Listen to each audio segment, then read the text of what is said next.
bonjour.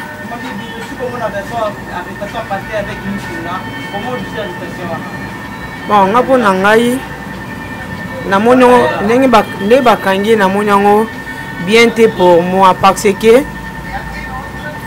selon nga moko afongola ki porte na ye abza ki diable nzeila pour na qualité na ye en tant que pasteur Bible elobi bango ba arme na wa bundela mingi feza silence zomona ye moko afongoli porte na ye ngai na koli na Kishasa na botami awa ndenge na mona ki azalaki na ndenge ya bonzambe na ye fallait pas apesa diable nzela oyo ya pesi ozomona bango ba profiter parce que ye a répondre ki bango ya ba sali ba montage obiso nyoso toyebi keza nango ya lokuta mais en tant que chrétien netinga boy na sepeli na yete parce que azoloba loba même Jésus na croix tango mbonge ko baka ene kulus atala ki na se amona ki ndenge bat bazo finga ye bazo bokele basoyi mais aseda ki te parce que ayeba ki mission na ye bango ba pasteur fo ba mission na bango nini o esengeli basala pona na mboka o pona biso ba brebi na bango moni agissement na ye wana nde pesi diable nzela po biso to botami atomoni azaki parmi bato ba organizaki na stade de Kamana na stade de Martyrs 3 jours ya prière pour na mboka oyo moni faki agir boete yamba afongoli porte yamba sale ba biloko oyo biso to yebi keza nango ba montage metokolo banini ye moko à travers ki na bango ye moko alia ki na bango ye moko asale mam na bango yango zomona apesi diable nzela ba règlement na bango moko ba règlement na ye na Kabila parce que moi na nzambe nyosa sengeli koyeba ndenge nini diable ayaka na matumboli diable ayaka na komeka totani mais Yesu asedaka te po nini Yesu asedaka ta yebaka ke na ko accomplir mission na ko céder te na diable bango ba céder ba comprendre te que banque na biso ba chrétien eza céleste ba céder ba bosan ke intérêt na biso eza céleste bango ba céder na makambo etali na se donc na sepelité na sepete aoki nzambe na esoni. Bonjour, Président. Bonjour, Excellence. À côté de mine, sur Artisan et Pek Moukina, jusqu'au moment où l'ensemble est travaillé, à ce moment-là, à Makala, au deuxième jour, comment vous dites l'arrestation? Bon, je sais que la justice a le droit de faire son travail, mais sinon il y a vice de procédure. Mais ça a été entendu et non, jamais il n'y a pas eu confrontement entre pasteur Mukuna et Mwana Mwasiwan. Mais tout le monde qui est directement battu en prison. Il y a une vice de procédure. Ce n'est pas comme ça de cette manière. Et on peut toutefois interjecter des jugements à Boyer. Alors c'est un dossier qui doit être transmis au tribunal, au niveau du tribunal de paix. C'est à ce moment-là qu'on va distribuer parce qu'il y a 3 points qui sont élevés à sa charge. Alors si on peut revoir encore la justice congolaise, réajuster encore la justice parce qu'elle n'est pas complète. On trouve qu'il y a des parties pris, il y a une main noire, il y a un peu de main noire dans ces dossiers-là. Mais c'est Moukoune, bien sûr, il peut être fautif, mais ce n'est pas de cette manière qu'il fallait le traiter. Ça, c'est une évidence. Alors, il y a vice de procédure, il faut revoir ces jugements. Je pense qu'il serait mieux qu'on puisse le libérer et transmettre ce dossier au tribunal. Et c'est le tribunal qui doit entreprendre la démarche pour savoir qu'est-ce qui se passe au juste. Il n'y a même pas d'enquête, il n'y a rien qui s'est fait. Il n'y a même pas de confrontement entre les deux. La Mwasina Mukuna Basambite, tout le monde Mukuna Yé, sous invitation, après invitation, transmission. Alors on trouve qu'il y a une main noire. Bon, vous voyez, il y a encore des gens qui ne sont pas encore transformés. Parce que pour que l'état de droit et vendre la dengue à bien, il faut qu'il y ait ce que nous appelons changement de mentalité. Il y en a qui travaillent encore l'influence des anciens dirigeants. C'est-à-dire qu'ils sont soit corruptibles, soit influencés par la politique. Alors la justice doit être libre, la justice doit être indépendante. C'est à ce moment-là qu'on peut mettre sur pied de bonnes choses. Mais il y a certains magistrats qui sont encore sous l'influence des anciens dirigeants. Alors ils sont très corruptibles, ils sont influencés, alors ils ne peuvent jamais juger dans les bons. Raison pour laquelle il faut revenir encore, il faut réajuster la justice. Merci beaucoup. Papa. Bonjour. Comment vous trouvez Papa Roger. Papa Roger. Comment vous dites l'arrestation? Bon, tu as dit que l'arrestation est vraiment illégale.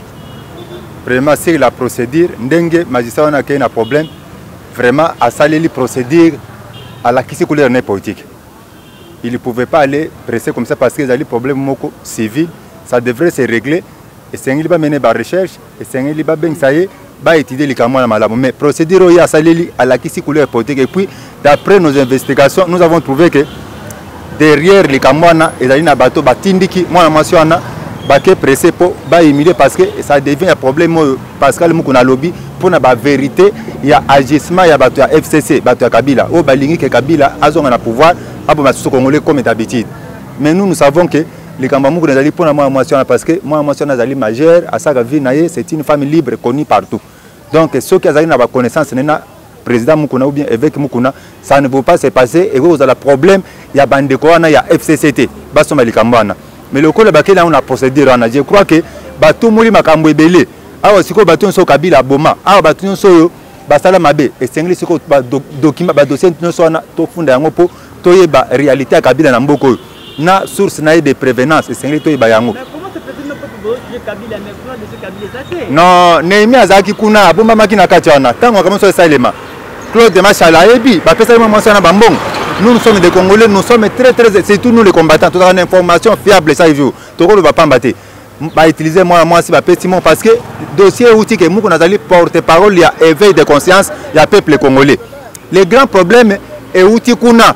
Tant que a téléméli, Bouzoba Kabila. Kabila n'est pas un modèle au monde, dans le monde, mais ce Kabila ne peut pas être un modèle. Sa place ne se trouve pas en RDC, sa place se trouve à la TPI. C'est là où il ira.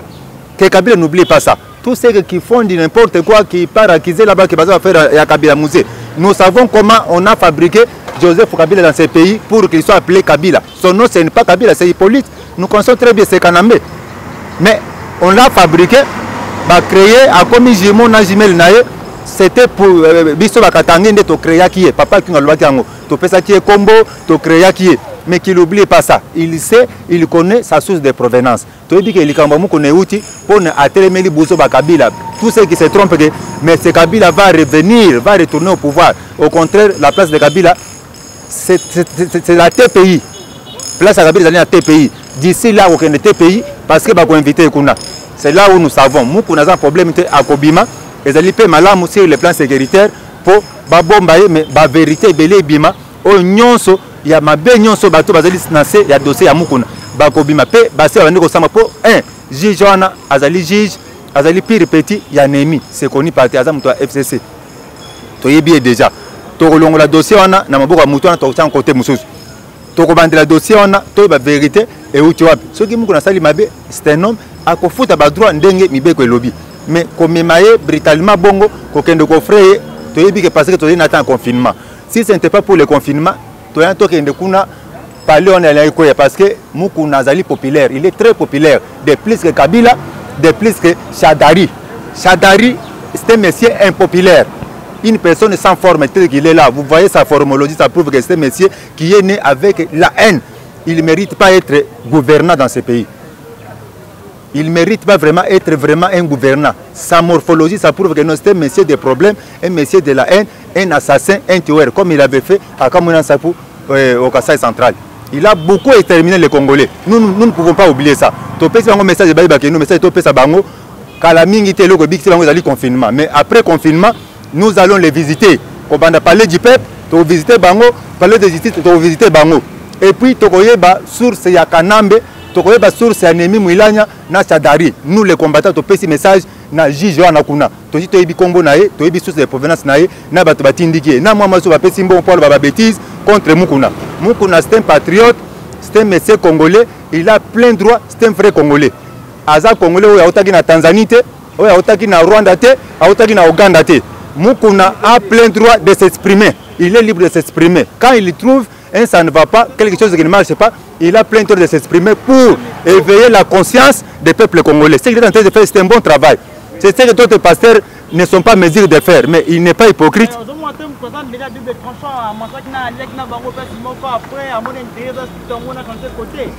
on a fait réponse que quand on M. Kabila Ayakina Bot, nous savons comment il était venu ici en 97.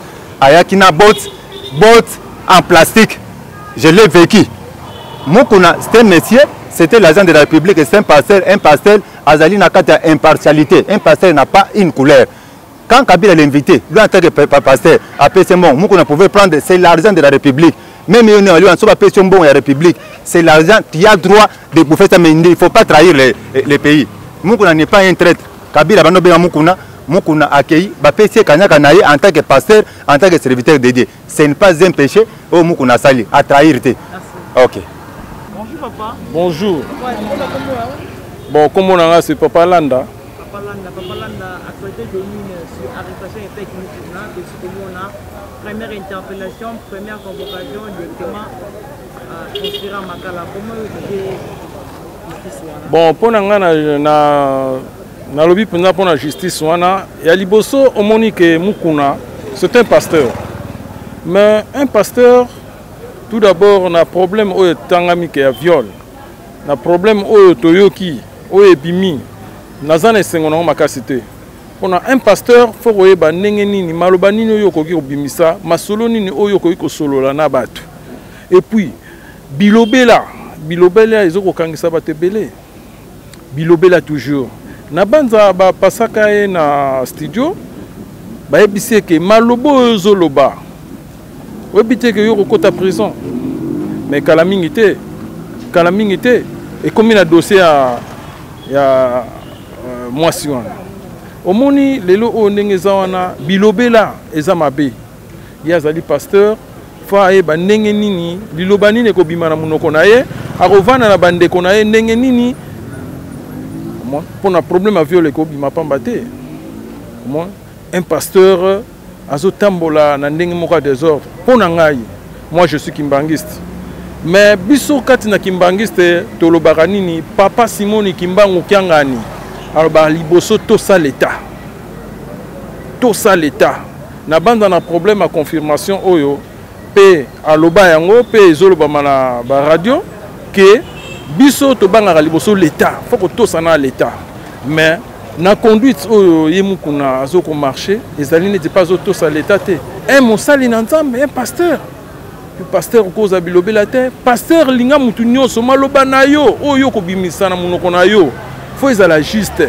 Faut ezala maloba moko oyo mutu akosepela nango ke bilobela. Hein? Tout le monde a raté na ba télévision, ko boka bambwa kela makambe belé. Voir quand même problème ya papa na biso papa Joseph président na biso tozalaki na ye. Hein? Talana no so batie ba bande. Maloba oya kitoko ya zalai ko bimisa na tango wana mais lelo o komi ko critiquer o komo na ye eloko pamba.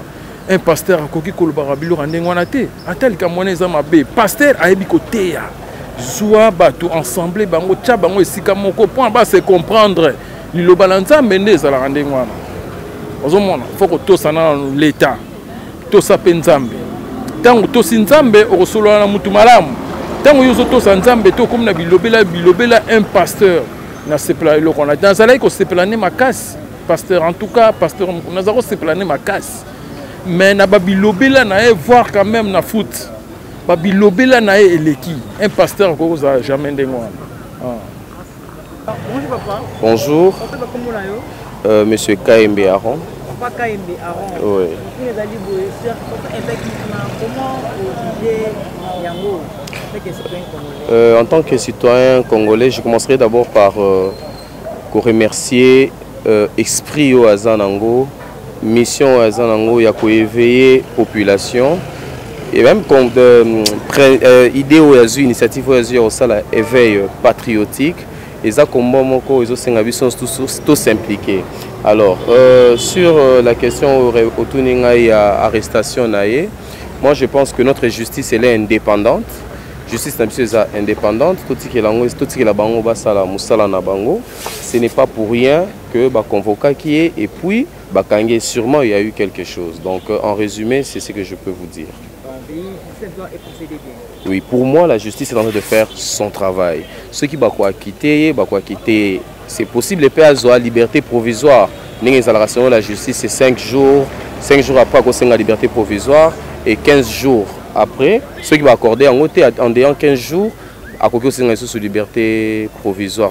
Donc je pense que tout le monde a justice à Sala Moussala, Bisso Bato éveil patriotique et autres, Tozana, Tozoba, Telaet, Obunda pour que Maramou est bien. Merci beaucoup. Oui, maman. Bonjour, papa journaliste. Maman, comment nani? Comment on maman Eva? Maman Eva. Maman Eva, mon tourné dans l'Ibo. Tu sais comment on a pasteur avec nous, on a Ebani, Mboka Mobimba Kinshasa, pour Mboka Congo, parce que Kangay n'a posé ma cala. Première réputation la justice, première réputation, puis première arrestation na posé ma cala. Au juge bon, arrestation wana penza nga tant que maman, tant que mwana mboka fille maman congolaise na sepeli nango penza te puisque pasteur moko nazali pasteur moko rare. Bato baliaka na Kabila beaucoup de pasteurs kuta zali penza parrain ya Kabila. Ye aye ko sala biso na sepela ki na éveil patriotique. Po makamwana telemile Kabila eza normal po biso ba oyo to bundela na balabala to mauvais souvenir pour les lotos au pouvoir wana to kufela ebeloko ba bengi état de droit de justice mibeko ezala likolo mutu na se eloko ka pasteur mukuna asali évêque ezali normal ezali kopesa biso esengo ngai mama na biro ndenge na yoki bakangi mukuna na lia kite na siliki puisque évêque patriotique eza impossible bele bazo banga mwana mboka moko boyatiki liloba te pembene azo telemela moto azalaki parrain na ye pona makam Kabila sali na mboka Kabila azali criminel asali ba crime bele ya ndenge na nimi crime contre l'humanité crime économique donc place ne ezali a wote azo pesa biso kaka tozu pouvoir moi to accéder na pouvoir a bien exacté puisque aza wana azo sala nyonso ya yebo na boye ezali likambo justice bakangi illégalement mission na ye ko suka te akena ngoti na suka biso tozo soutenir ye justice véritable justice Jésus est là et ça la justice ba bimisa ye asa la justice équitable o azana raison azo raison o azana tort azo tort na ye. Merci maman Eva. Merci journaliste. Bonjour maman. Bonjour papa. Comment on a Kabuya? Maman Kabuya mon plus ami boy comment na pasteur monene na mboka oyo adengani na kombo évêque mukuna asikola la 2 jours na makala isikola na makala comment je vais station na yo. En tout cas c'est so passé. Comment na pasteur mukuna pasteur wa yebani na mokili o mobimba. Pasteur wa telo banzambe batebele babongwana. Na likambu moko ya bêtise o tozoka na matoi na so pona pasteur mukuna zo sa biso passe makasi puis alali na makala pona bêtise likambu wana. Et ça biso passe makasi. Bêtise o tozomona na ba Facebook bazui na fi wana mambo zo sala mawana en tout cas son même na koloba yango mais toyebi yango déjà biso nyonso tout et ça biso passe comme na pasteur o atel lo banzambe amonana na ba TV bato ebele bayebi atiaka loba ya nzambe ya solo en tout cas ça biso passe makasi ça biso passe en tout cas nzambe moko ba ko juger likambo oyo donc toza contre nango asala eloko moko ezalaka te tant que pasteur ezalaka te yango balobaki na mokolo suka ya nzambe bakoyebana ya faux mpe bakoyebana en tout cas toyebi te oyo ya pasteur mokuna soki aza ya faux ou bien aza ya vrai en tout cas nzambe mo ayebaka na kojuge yango